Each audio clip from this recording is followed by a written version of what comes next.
Assalamualaikum warahmatullahi wabarakatuh.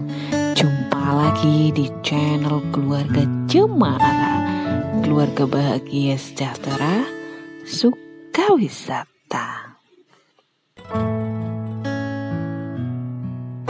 Nah sahabat viewer, kali ini Keluarga Cemara tidak berwisata, tapi kali ini Keluarga Cemara ingin memberikan bagaimana caranya kita mengoperasikan e-bupot.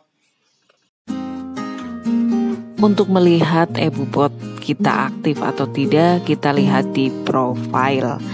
Nah, kita klik profile, nanti kita lihat apa aja aplikasi yang aktif. Nah, di sini tertera tulisan e-bupot. Sekarang kita mulai mengoperasikan e-bupot. Pertama, kita klik lapor dan kita klik pra pelaporan, lalu ada tampilan e-bupot, barulah kita klik e-bupot. Nah sahabat viewer, ini adalah tampilan dari e-bupot. Setelah kita lihat, ini kita klik dengan input, klik rekam bukti potong. Nah, kita akan menginput bukti potong PPh pasal 23 atau 26 tergantung kebutuhan ya sahabat viewer. Ini Keluarga Cemara mengambil contoh dulu untuk bulan November tahun 2020. Kalau di sini kita memiliki fasilitas dari pemerintah atau bebas PPN, kita bisa pilih bebas. Tapi kalau tidak, kita harus input bukti dokumen. Dokumen yang kita input biasanya kita pilih nomor invoice dan tanggal invoice sesuai dengan transaksi yang ada. Nah, sekarang kita input yang jadi dasar pemotongan atau transaksinya. Nah, kita input, kalau kita pada transaksi jasa, kita klik jasa. Nah, kebetulan saat ini Keluarga Cemara ingin menginput yang baru, ada jasa forwarder ya, di sini ada.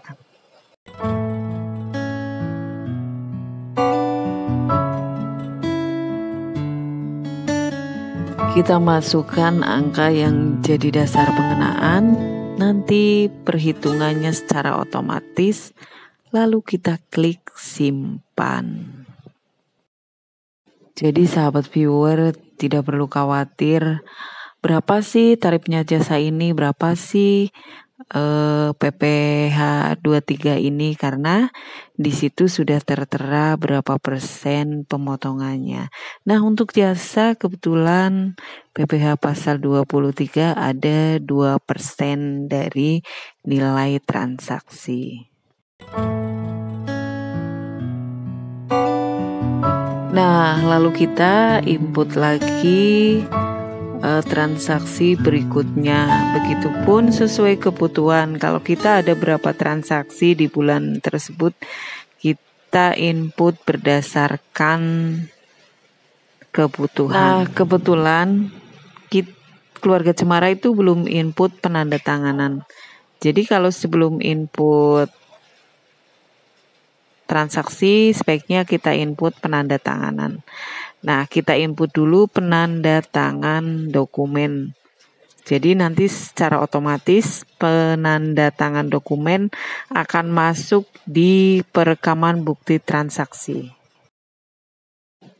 Setelah kita rekam, kita klik OK. Kita klik simpan, lalu kita klik OK.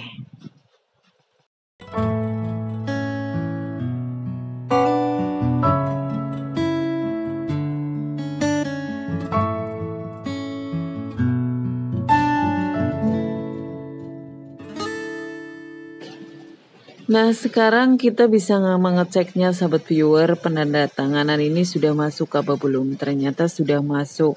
Nah, sekarang kita mulai input bukti baru dari transaksi yang ada.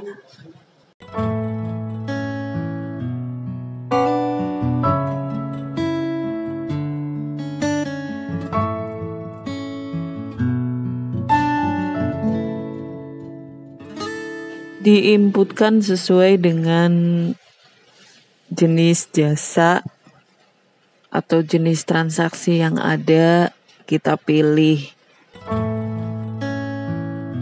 Nah, setelah itu kita input nominal transaksi yang ada. Nah, nanti secara otomatis akan dipotong pajaknya. Setelah itu kita klik simpan, lalu kita klik OK.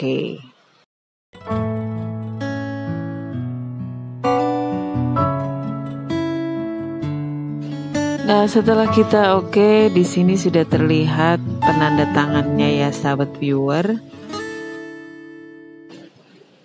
Di sini ada tulisan data akan disimpan. Kita klik OK.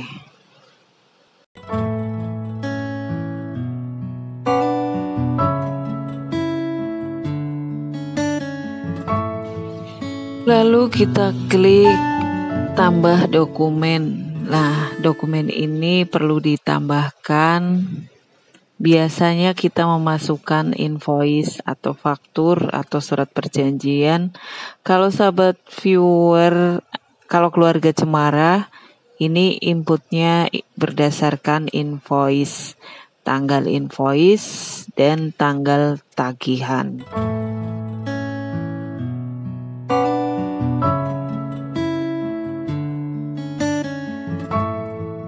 Lalu kita simpan data akan disimpan, kita klik OK. Nah sahabat viewer, ini data sudah tersimpan.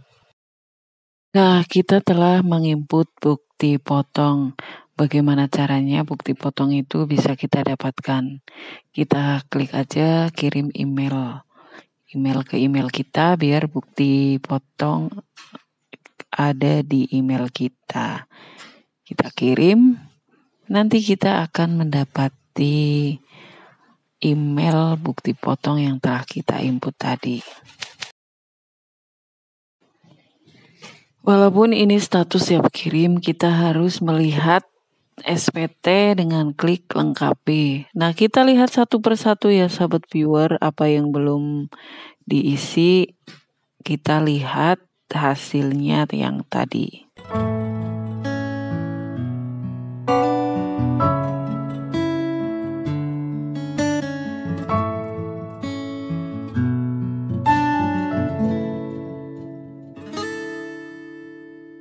Nah, di sini sudah terlihat lampiran bukti potong di SPT. Namun belum adanya pembayaran. Makanya kita perlu input pembayaran.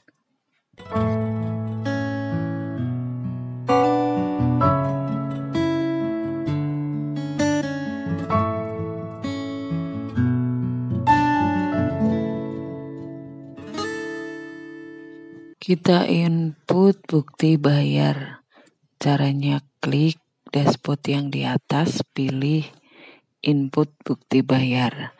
Nah, ini salah satu contoh input dari bukti bayar dari pemindah bukuan. Kita klik pindah buku, lalu kita klik masukkan inputan nomor pindah buku.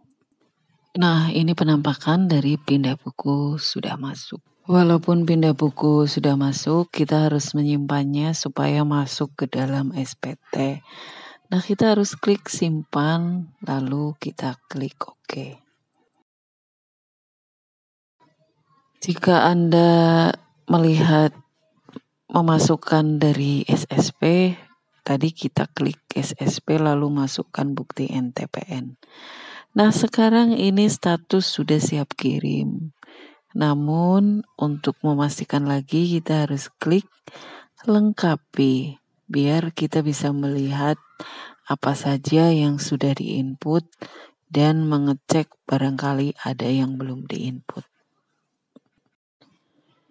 Kita cek ya satu-satu sahabat viewer. Dimulai dari bukti bayar, lalu bukti potong. Kita geser sebelah ini untuk melihat bukti potong. Nah, kita lihat apakah bukti potong sudah ada atau belum. Nah, di sini terdapat tulisan kuning bukti potong belum masuk SPT. Lalu kita harus tindakan simpan dan oke supaya bisa menyatu ke dalam SPT.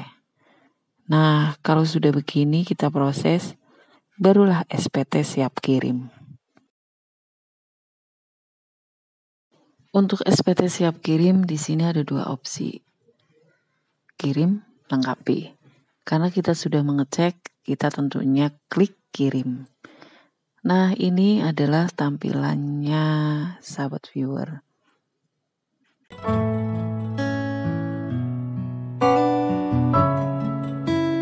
Untuk mengirim ini kita membutuhkan pas atau sertifikat elektronik. Kita cari sertifikat elektronik disimpan di mana, lalu kita masukkan dan kita masukkan pas. Ingat ya sahabat viewer, pas bukan password untuk meminta e-faktur, tapi ini pas kunci dari sertifikat elektronik. Nah, setelah klik tampilannya berhasil. Nah, setelah Anda berhasil, tentunya Anda ingin print out bukti pelaporan elektronik. Dan untuk mendapatkan bukti pelaporan elektronik, kita lihat satu-satu item yang di action ini. Kita klik di tanda hijau. Nanti Anda akan mendapatkan bukti pelaporan elektronik. Nah, mendapatkan bukti elektronik, kita klik yang berwarna hijau. Dan sebelahnya warna hijau itu adalah bukti potong. Ini dia bukti pelaporan elektronik Anda. Selamat mencoba, semoga Anda berhasil dengan cara pengoperasian e-Bupot. Mudah bukan sahabat viewer? Bagi Anda yang baru bergabung di channel ini, jangan lupa tekan tombol subscribe dan nyalakan notifikasinya dengan